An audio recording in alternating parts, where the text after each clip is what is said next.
പശ്ചിമേഷ്യൻ സംഘർഷം വീണ്ടും കൊടുമ്പിരി കൊള്ളുമ്പോൾ ഇതാകട്ടെ ലോക രാഷ്ട്രീയത്തിൽ വലിയ ചർച്ചയായി മാറുകയാണ്. ഇന്ത്യയുടെ നയതന്ത്ര സ്വാധീനം ഉയർത്തിക്കാട്ടിക്കൊണ്ട് നിർണായകമായ പരാമർശവുമായി തന്നെ ഇറാന്റെ വിദേശകാര്യമന്ത്രി അബ്ബാസ് അരാഗ്ചി രംഗത്ത് വരുന്നത് ശ്രദ്ധേയമാവുകയാണ്. അതായത് പശ്ചിമേഷ്യയിലെ ഈ ഒരു അസ്ഥിര അവസ്ഥ പരിഹരിക്കുന്നതിൽ ഇന്ത്യക്ക് പ്രധാന പങ്ക് വഹിക്കാൻ സാധിക്കുമെന്നതാണ് അദ്ദേഹം ഇവിടെ തുറന്നു പറഞ്ഞിരിക്കുന്നത്. ബ്രിക്സ് വിദേശകാര്യ മന്ത്രിമാരുടെ യോഗത്തിന് പിന്നാലെ ന്യൂഡൽഹിയിൽ നടന്ന വാർത്താ സമ്മേളനത്തിനിടയിലാണ് ഇത്തരത്തിൽ നിർണായകമായ ഒരു പ്രതികരണം അദ്ദേഹം നടത്തിയിരിക്കുന്നത്.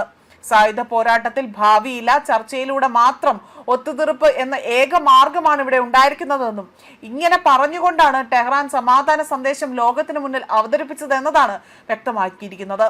അതോടൊപ്പം തന്നെ ഇന്ത്യയുടെ മധ്യസ്ഥ ശ്രമങ്ങളെ സ്വാഗതം ചെയ്യുന്നതായും അരാഗ്ചി വ്യക്തമാക്കുന്നു. ഇന്ത്യയുടെ ഏതൊരു ക്രിയാത്മക ഇടപെടലിനെയും ഞങ്ങൾ സ്വാഗതം ചെയ്യുന്നതായും ഈ വാക്കുകൾ ഇപ്പോൾ ആഗോള നയതന്ത്ര വേദിയിൽ വലിയ ചർച്ചയായി മാറുന്നതിനിടയിലാണ് അദ്ദേഹം ഇത്തരമൊരു പരാമർശം നടത്തിയിരിക്കുന്നത്. അമേരിക്കയും ഇസ്രയേലും ചേർന്നുള്ള സൈനിക സമ്മർദ്ദങ്ങൾക്ക് പിന്നാലെ തന്നെ പശ്ചിമേഷ്യ ഇപ്പോൾ അതീവ സംഘർഷാവസ്ഥയിലൂടെയാണ് കടന്നുപോകുന്നത്. പ്രദേശത്ത് ദുർബലമായ വെടിനിർത്തൽ നിലവിലുണ്ടെങ്കിൽ പോലും ഹോർമുസ് കടലിടുക്കിൽ ശക്തമായ സമുദ്ര വടംവലി ഇപ്പോൾ തുടരുകയാണ്.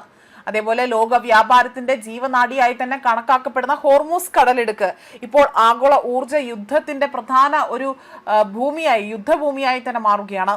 ഇറാന്റെ എണ്ണ കയറ്റുമതി തളർത്താൻ അമേരിക്ക കർശന നാവിക ഉപരോധം നടപ്പാക്കുന്നതിനിടയിലാണ് ഇത്തരത്തിലൊരു മറുപടിയുമായി തന്നെ അല്ലെങ്കിൽ ഇത്തരത്തിലൊരു നയതന്ത്ര നീക്കവുമായി തന്നെ ഇറാൻ രംഗത്ത് വരുന്നത്. ഇതോടുകൂടി തന്നെ ആഗോള ചരക്കു കപ്പൽ ഗതാഗതം പ്രതിസന്ധിയിലാവുകയാണ് എന്നും നിലവിലെ സമുദ്രസ്ഥിതി വളരെയധികം സങ്കീർണമാണ് എന്ന വിശേഷണമാണ് ഇപ്പോൾ അരാഗ്ചി നൽകിയിരിക്കുന്നത്. അതേസമയം ഇറാനുമായി യുദ്ധത്തിനില്ലാത്ത രാജ്യങ്ങളുടെ കപ്പലുകൾക്ക് സുരക്ഷിത യാത്ര ഉറപ്പാക്കാൻ ഇറാൻ ഇവിടെ തയ്യാറാണ് എന്ന് അറിയിക്കുകയാണ് ചെയ്തിരിക്കുന്നത്. ഇതിനിടെയാണ് ഈ സംഘർഷത്തിന്റെ ആഘാതം ആഗോള ഇന്ധന വിപണിയെ പോലും കൂടുതലായി തന്നെ ബാധിക്കുന്നത്. അന്താരാഷ്ട്ര ക്രൂഡ് ഓയിൽ വില കുത്തനെ തന്നെ ഉയരുകയാണ്. ഊർജ്ജ വിപണിയിൽ അനിശ്ചിതത്വം രൂക്ഷമായതോടുകൂടി തന്നെ പല രാജ്യങ്ങളും സാമ്പത്തിക സമ്മർദ്ദം നേരിടുന്നുണ്ട്. അതേസമയം അമേരിക്കയുമായുള്ള ബന്ധത്തിൽ ഗുരുതരമായ വിശ്വാസ പ്രതിസന്ധി ഉണ്ട് എന്നും അരാഗ്ചി വ്യക്തമാക്കി. ഇറാൻ അമേരിക്കയെ വിശ്വസിക്കാതിരിക്കാൻ എല്ലാ കാരണങ്ങളുമുണ്ട്. ഈ തുറന്ന പരാമർശം അമേരിക്ക ഇറാൻ ബന്ധത്തിലെ ഭിന്നതയുടെ ആഴം തന്നെയാണ് വ്യക്തമാക്കുന്നത്. വാഷിംഗ്ടണിൽ നിന്ന് പരസ്പര വിരുദ്ധ സന്ദേശങ്ങളാണ് ലഭിക്കുന്നതെന്നും അതാണ് ടെഹ്റാന്റെ സംശയങ്ങൾക്ക് കാരണമാകുന്നതെന്നും അദ്ദേഹം ആരോപണം ഉന്നയിച്ചു. ഇതിനിടെ തന്നെ അമേരിക്കൻ പ്രസിഡന്റ് ഡൊണാൾഡ് ട്രംപ് ഇറാനോട് കടുത്ത മുന്നറിയിപ്പാണ് നൽകിയിരിക്കുന്നത്. ഹോർമുസ് കടലിടുക്ക് ഉടൻ തുറക്കണമെന്നതാണ് ട്രംപിന്റെ ആവശ്യം.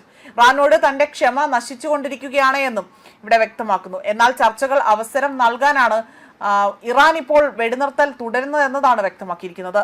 അതേസമയം നയതന്ത്ര ശ്രമങ്ങൾ പരാജയപ്പെട്ടാൽ യുദ്ധത്തിലേക്ക് മടങ്ങിപ്പോകാൻ ഇറാൻ തയ്യാറാണ് എന്ന കടുത്ത മുന്നറിയിപ്പ് കൂടി അദ്ദേഹം നൽകുന്നു.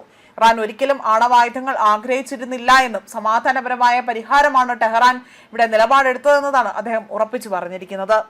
ന്യൂസ് ഡെസ്ക് കർമ്മ ന്യൂസ്.